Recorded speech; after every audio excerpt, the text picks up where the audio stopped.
Now we have some definitions. Dimensions.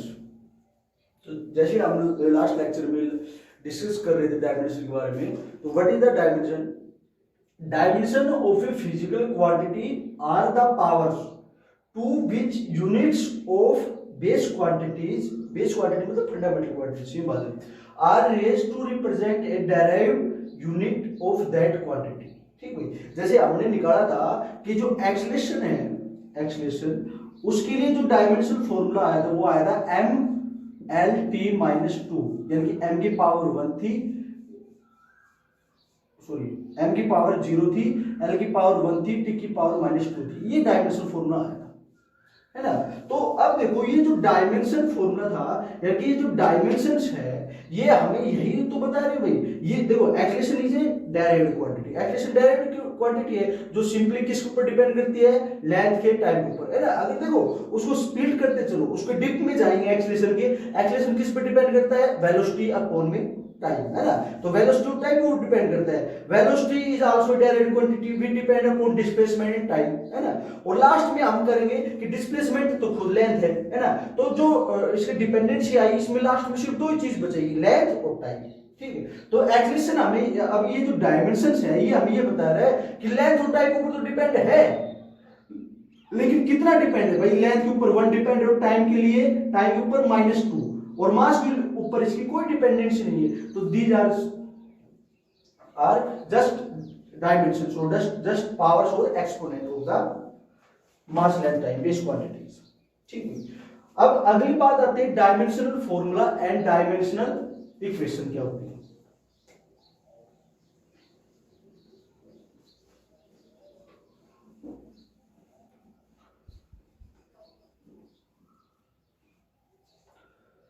तो what is the dimensional formula?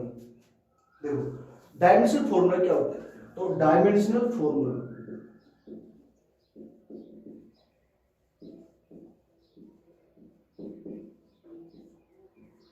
भाई simply हम कई बार बात कर चुके हैं डायमेंशनल फॉर्मूला।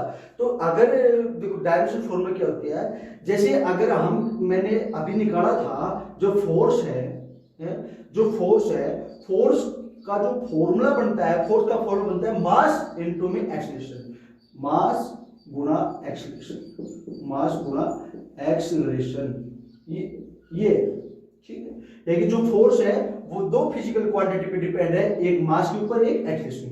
चलो ठीक है, अब जो मास है, मास तो सिंपली बेस क्वांटिटी हो गई भाई, है ना, मास तो फंडामेंटल क्वांटिटी है, छोड़ो इसको, गुना में एक्सेलरेशन। अब एक्सेलरेशन तो डायरेक्ट क्वांटिटी है, एक्सेलरेशन क्या है, डायरेक्ट क्वांटिटी। तो एक्सेलरेशन डायरेक्ट क्वांटिटी है और वो उसका जो फॉर्मूला बनता है उसको दोबारा डिप पे जाएंगे, है ना, इसको और स्प्लिट करेंगे, तो एक्सेलरेशन को स्प्लिट करेंगे तो एक्सेलरेशन में से क्या निकलेगा, rate of change of velocity, यानी कि वेलोसिटी अपॉन में टाइम। एक्सेलरेशन का फॉर्मूला यही तो होता है, चेंज इन वेलोसिटी अपॉन में टाइम।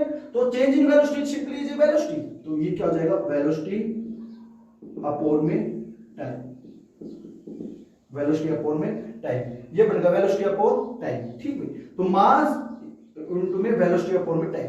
और वेलोसिटी को अगर देखें तो वेलोसिटी को भी अगर स्प्लिट करें तो ये क्या हो जाएगा, मास, वेलोसिटी क्या हो जाएगा, rate of change of displacement या फिर change in velocity, change in displacement upon change in time, तो वो बेसिकली क्या होगा, डिस्प्लेसमेंट और टाइम आएंगे, तो ये क्या हो जाएगा,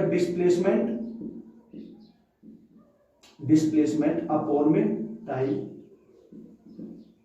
है ना। ये वेलोसिटी तो ये होगा, डिस्प्लेसमेंट ऑफ टाइम, और एक टाइम हमारे पास ऑलरेडी है। ठीक है, तो इसको मैं ऐसे लिख सकता हूं, है ना, टाइम, इस एक्सप्रेशन को टाइम का क्या हो जाएगा, स्क्वायर हो जाएगा, टाइम का क्या हो जाएगा, स्क्वायर।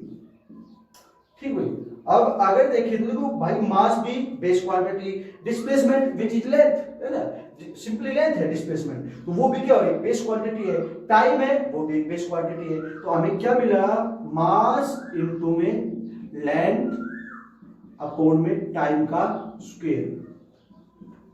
ठीक है, तो हमें यहां से पता चल गया कि जो फोर्स है वो मास के ऊपर डिपेंड करती है, लेंथ के ऊपर डिपेंड करती है और टाइम के ऊपर डिपेंड करती है। तीन बेस क्वांटिटी जिनके ऊपर फोर्स डिपेंड कर रही है। ठीक, अब अगर देखें तो मास के लिए भाई मैं m लिख लूं, ठीक है, लेंथ के लिए l लिख दिया, ठीक है, और टाइम के लिए t लिख दिया। तो जो ये फोर्स का जो फॉर्मूला है, तो इसमें देखिए तो मास की पावर 1 है भाई, मास है वो 1 पर ही तो आया है, एक बार ही आया, उसके ऊपर कोई पावर भी नहीं, ठीक है।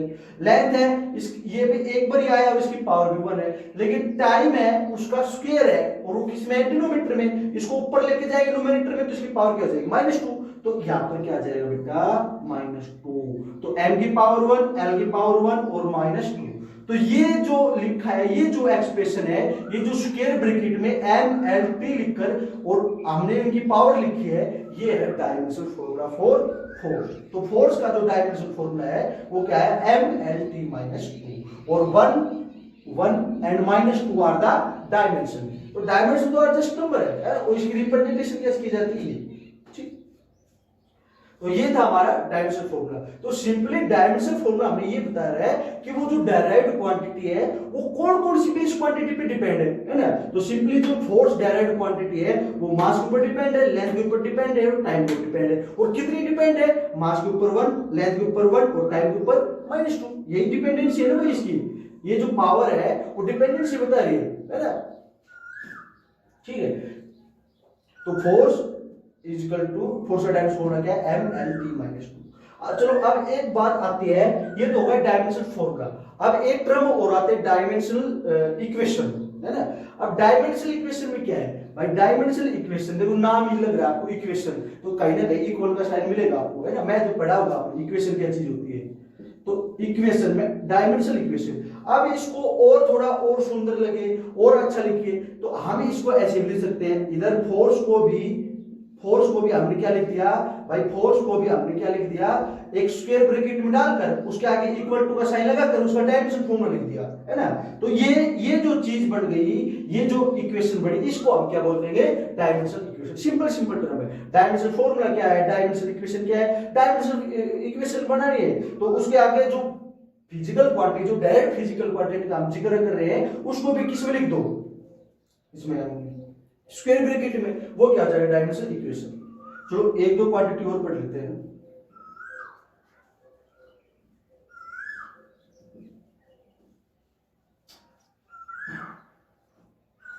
देखो एक फिजिकल क्वांटिटी पढ़ी होगी आपने, प्रेशर, मैकेनिकल प्रेशर, है ना। और प्रेशर क्या होता है भाई आपका, प्रेशर होता है फोर्स अपॉन में एरिया, फोर्स अपॉन एरिया। मतलब हमें ये बताता है pressure is just the ratio of force upon में एरिया, कि कितनी एरिया पे या 1 मीटर स्क्वायर एरिया पे कितनी फोर्स लग रही है ना। 1 मीटर एरिया पर 1 metre square area, 1 metre square area के ऊपर कितनी फोर्स लग रही है, या फोर्स पर यूनिट एरिया, एक यूनिट एरिया के ऊपर कितनी फोर्स लग रही है, वो हमें क्या बताएगा, प्रेशर बताएगा, ठीक है। अब अगर देखो pressure is a direct quantity, जो जिसकी फॉर्मूला क्या आ रहा है, एक फोर्स एक एरिया, ठीक है। और force and area both are direct physical quantity, ठीक। फोर्स भी डायरेक्ट क्वांटिटी है और एरिया भी डायरेक्ट क्वांटिटी है। चलो तो इसको खोलते हैं। तो फोर्स क्या है भाई, फोर्स होगा आपका मास इनटू में एक्सीलरेशन, मास इनटू में एक्सीलरेशन। और एरिया क्या होता है बेटा, एरिया इज सिंपली, देखो एरिया आपने कहीं भी देखा होगा, एरिया जब भी देखा होगा आपने, एरिया एक 2 डायमेंशनल, किसी बॉडी का 2 डायमेंशनल, ये देख लो उसका 2 डायमेंशनल मेजरमेंट होता है, मतलब 2 डायमेंशनल स्प्रेडनेस बोल सकते हैं उसको। और इसकी जो यूनिट होती है वो हमेशा क्या लिखती है आपको, मीटर स्क्वायर, है ना। चाहे वो सरफेस एरिया है, चाहे वो कर्व्ड सरफेस एरिया है, चाहे आउटर एरिया है, इनर है, कैसा भी एरिया, प्लेन एरिया है, कोई भी एरिया हो, आपको हमेशा उसकी जो यूनिट मिलेगी वो मीटर स्क्वायर मिलेगी, ठीक है। तो एरिया को सिंपली हम लेंथ इनटू में ब्रेथ लिख देते हैं, ठीक है। सिंपली एरिया को क्या लिख देते हैं, लेंथ इनटू में ब्रेथ, लेंथ इनटू में ब्रेथ। चलो ठीक है। अब देखो भाई मास तो अपने आप में बेस क्वांटिटी है, उसको स्प्लिट करने की कोई जरूरत है नहीं, वो सिंपल खुद ही फंडामेंटल क्वांटिटी है। लेंथ है वो भी फंडामेंटल क्वांटिटी है। ब्रेथ है, ब्रेथ भी तो एक प्रकार की लेंथ ही है ना। ब्रेथ भी तो क्या है, लेंथ ही है। तो इसको मैं लेंथ लिख देता हूं, मैंने इसको क्या लिख दिया, लेंथ लिख दिया, ठीक है। तो मास लिख दिया, लेंथ लिख दिया, लेंथ लिख दिया। चलो ठीक है, ये भी बेस क्वांटिटी हो गई, ये भी बेस क्वांटिटी हो गई, ये भी बेस क्वांटिटी हो गई, और ये भी क्या हुआ है, एक्सेलरेशन। लेकिन एक्सेलरेशन इज डायरेक्ट क्वांटिटी है ना। तो अगर देखिए तो इसको हमने इतना तो कर दिया भाई, मास की पावर 1 है, नीचे लेंथ की जो पावर है वो 2 है, और इनटू में एक्सेलरेशन। भाई एक्सेलरेशन को स्प्लिट करना पड़ेगा, है ना।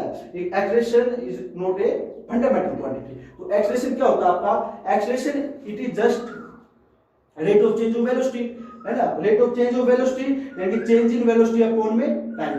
और चेंज इन वेलोसिटी होगा, जो चेंज इन वेलोसिटी होगा आपका वो क्या होगा? ये खुद एक वेलोसिटी होगा।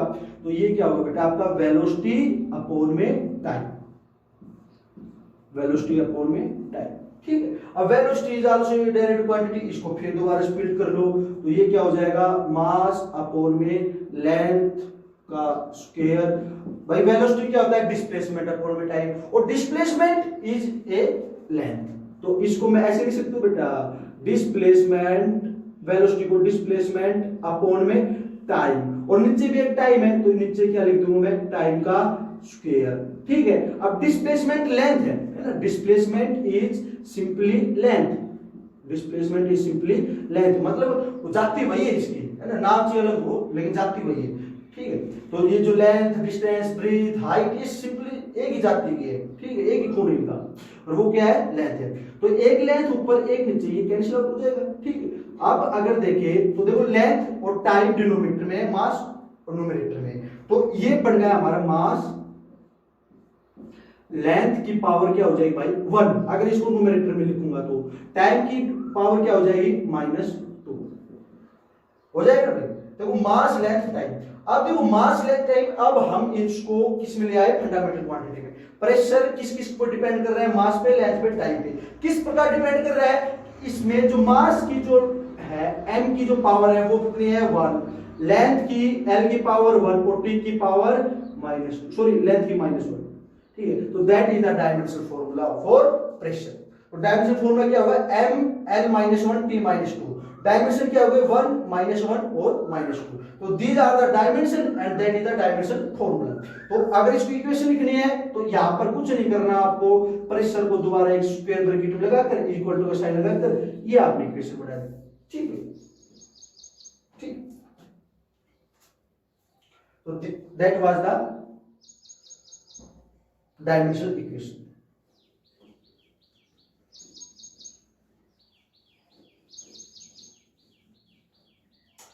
देखो भाई, अब आपके पास 4 प्रकार की फिजिकल क्वांटिटी होती है।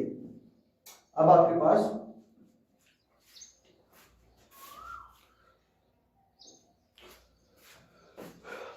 पास चार प्रकार की फिजिकल क्वांटिटी होती है। कौन कौन सी? देखो, अगर डायमेंशन के हिसाब से डिवाइड करें तो 4 प्रकार की फिजिकल क्वांटिटी है। एक फिजिकल क्वांटिटी है डायमेंशनल कांस्टेंट, डायमेंशनल कांस्टेंट। देखो डायमेंशनल कांस्टेंट कौन सी फिजिकल क्वांटिटी है? मैं अभी एग्जांपल दूंगा, उससे समझ में आएगा आपको। डायमेंशनल कांस्टेंट वे फिजिकल क्वांटिटी होती है जिनका डायमेंशन होता है लेकिन वो कांस्टेंट होती है ना। कांस्टेंट मतलब anything which is not changing it's property, it's size, its shape, है ना। तो वो क्या कहलाएगी? कांस्टेंट। जैसे कि अगर बात करें, हमारे पास एक फिजिकल क्वांटिटी है स्पीड ऑफ लाइट, है ना। हमारे पास एक फिजिकल क्वांटिटी है स्पीड ऑफ लाइट। तो स्पीड ऑफ लाइट है, speed of light that is constant और कांस्टेंट और वेरिएबल। भाई ये स्पीड ऑफ लाइट एक फिक्स, एक स्पेशल मीडियम में क्या रहती है? कांस्टेंट होती है ना। अगर वैक्यूम की बात करें तो वैक्यूम में क्या रहेगी? वो कांस्टेंट, उसकी स्पीड 3 × 10⁻8 मीटर पर सेकंड रहेगी, ठीक है। अगर उसकी एयर में बात करें तो थोड़ी बहुत कम हो जाएगी, लेकिन मीडियम टू मीडियम चेंज हो रही है, लेकिन एक स्पेशल मीडियम के लिए क्या रहेगी? कांस्टेंट। तो अगर हमारे पास एक फिजिकल क्वांटिटी है वो है speed of light in vacuum, है ना। तो वो क्या है? देखो वो कांस्टेंट है, वो फिजिकल क्वांटिटी कांस्टेंट है, but it have a dimension. इसकी अगर वैल्यू देखो, v की वैल्यू क्या होगी? 3 × 10⁸ मीटर पर सेकंड, ये है। अब इसके पीछे यूनिट लग रहा है भाई, यूनिट लग रहा है, तो इसका मतलब इसके पास डायमेंशन है, इसके पास डायमेंशन है। भाई देखो, जैसे आप डायमेंशन गेट करते हो ना, जैसे आपको किसी डायमेंशन का पता लगता है, जैसे कि बात सुनो, वेलोसिटी है, वेलोसिटी अभी निकाला था हमने शुरू में कि वेलोसिटी क्या होती है? Velocity is the displacement upon time. Velocity क्या होता है? डिस्प्लेसमेंट अपॉन में टाइम। वेलोसिटी क्या होता है, डिस्प्लेसमेंट अपॉन टाइम। अब displacement is basically length, time is also basic quantity, तो लेंथ अपॉन में टाइम। तो इसका जो डायमेंशन फॉर्मूला आया था वो ये आया था m0 l1 t माइनस 1, यही आया था ना। ये क्या है, इसका डायमेंशन फॉर्मूला m की पावर 0 है, l की पावर 1 है, t की पावर माइनस 1 है। 0 1 minus 1 these were its physical its dimension। तो 0 1 माइनस 1 तो हो गए इसके डायमेंशन, और m की पावर 0 l की पावर 1 t की पावर माइनस 1 और एक स्क्वायर ब्रैकेट लगा दिया, बेटा ये होगा इसका डायमेंशन फॉर्मूला। ओके, अब देखो भाई बात सुनो, अगर इसमें जैसे हमें किसी फिजिकल क्वांटिटी का डायमेंशन पता लग जाता है तो हम वैसे ही उसकी यूनिट भी बता सकते हैं। देखो m की पावर 0 है, मतलब ये जो वेलोसिटी है ये सिस्टम के, ये ऑब्जेक्ट के मास पर कोई डिपेंडेंसी नहीं है, इसकी कोई डिपेंडेंसी नहीं। अगर उसका अगर 10 केजी मास है, 50 केजी मास है, उसके मास पर कोई डिपेंडेंसी है नहीं, उसकी डिपेंडेंसी किसके ऊपर है, लेंथ के ऊपर। लेंथ कितनी है या कितनी लेंथ चेंज हो रही है, ठीक है। आप इनको वेलोसिटी को अगले जो काइनेमेटिक्स चैप्टर है उसमें बहुत डीपली, बहुत ही बेसिकली पढ़ोगे आपको, ठीक है। अभी इधर देख लो कि ये क्या है, m0 l की पावर 1 t की पावर माइनस। ओके, अब देखो भाई, अब अगर हमें किसी फिजिकल क्वांटिटी का डायमेंशन के बारे में पता है तो हम तुरंत उसकी यूनिट भी बता सकते हैं। तो m की पावर 0 तो मतलब मास को हटा दो, लेंथ की पावर क्या है 1, तो लेंथ की जो बेस क्वांटिटी होती है, जो SI यूनिट होती है वो क्या होती है, मीटर, तो मीटर, ठीक है। और टाइम की सेकंड, तो मीटर पर सेकंड, तो इसकी जो यूनिट होगी वो क्या हो जाएगी, मीटर पर सेकंड, ठीक। इस प्रकार बहुत ही कन्वीनियंट वे में हम निकाल सकते हैं, ठीक है भाई। m की पावर 0 तो kg की पावर 0 लिखने का तो कोई फायदा है नहीं। लेंथ की पावर 1 है, t की पावर माइनस 1 है, तो लेंथ के लिए हमने लिख दिया मीटर, टाइम के लिए लिख दिया सेकंड, तो इसकी जो यूनिट बनी है वेलोसिटी की वो क्या बनी है, मीटर पर सेकंड, ठीक भाई। और देखो भाई, तो ये जो ऐसी क्वांटिटी थी, जो speed of light in vacuum है वो कांस्टेंट है ना, है कांस्टेंट, लेकिन इट हैव आल्सो डायमेंशन, ठीक है। चलो और बात करते हैं, और फिजिकल क्वांटिटी है, जैसे ग्रेविटेशनल कांस्टेंट है ना, ग्रेविटेशन कांस्टेंट, इसका एक नाम और होता है यूनिवर्सल ग्रेविटेशनल कांस्टेंट, मतलब पूरे यूनिवर्स में इसकी सेम वैल्यू है।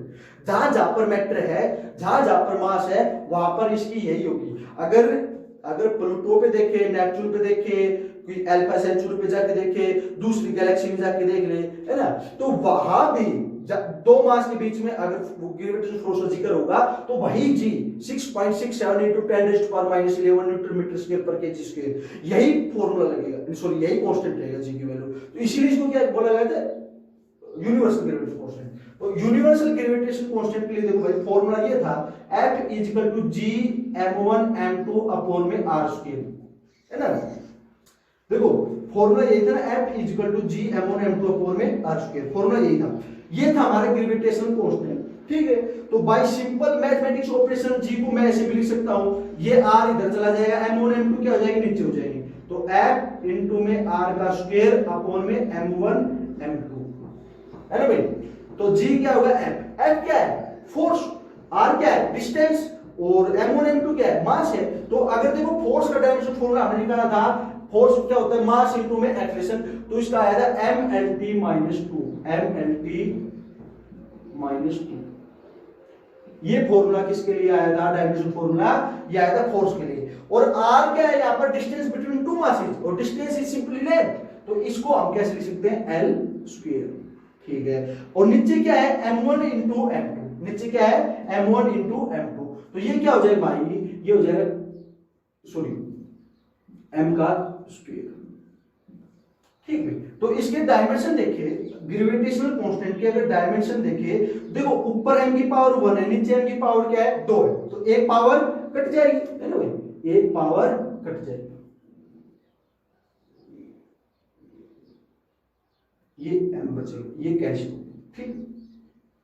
l की पावर 2 और ये क्या हो गया, l की पावर 1, ठीक है। तो अगर देखिए तो m की पावर -1 और l की क्या हो जाएगा, 1 और 2, l की पावर 3 और t की पावर -2, तो that will be the dimensional formula for gravitational constant.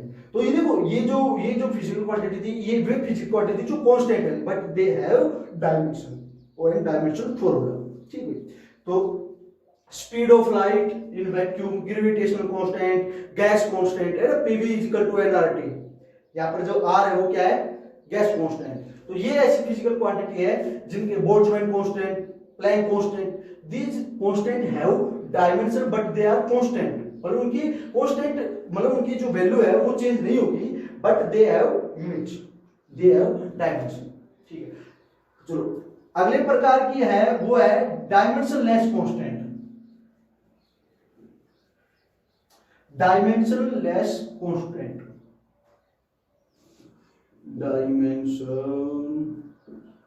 Dimensionless या फिर डायमेंशनलेस कांस्टेंट। भाई ये ऐसे कांस्टेंट होते हैं जिनकी कोई डायमेंशन वगैरह नहीं होता है, ना उसकी कोई यूनिट होती है ना, ऐसे कांस्टेंट होते हैं।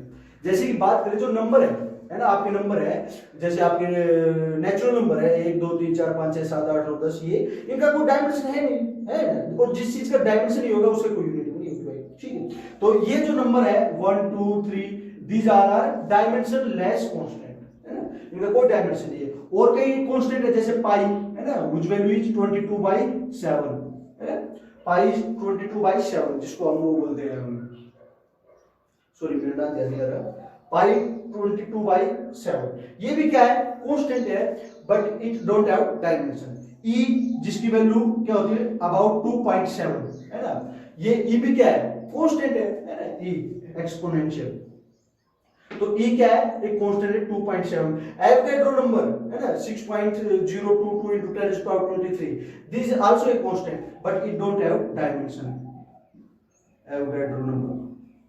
तो these are physical quantity which don't have dimension, है ना, which are constant and don't have dimension। ठीक है, अब बात करते हैं भाई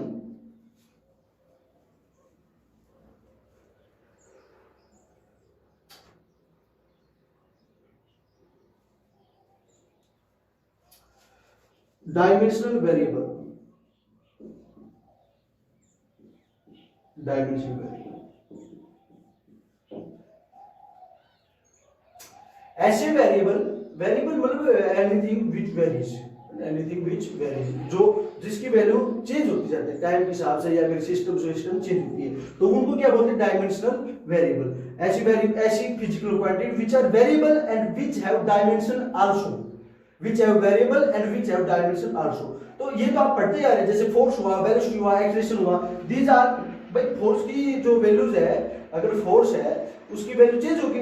किसी के अगर कोई पहलवान आदमी है जो फोर्स लगा रहा है उसकी फोर्स ज्यादा होगी, कोई आदमी है जो स्किनी है, पतला सा आदमी है, उसकी वो जो फोर्स लगाएगा वो क्या होगी, कम होगी। तो फोर्स तो सिस्टम चेंज होती है ना, तो फोर्स हुआ, वेलोसिटी हुआ, है, force, velocity, acceleration, pressure, these all are physical quantity which are variable and which have dimension। ठीक है, अब एक और टर्म आती है dimensional less variable, dimensional less variable, ऐसे वेरिएबल जिनकी डायमेंशन नहीं होता। ठीक है, तो वो कौन से होते हैं, देखो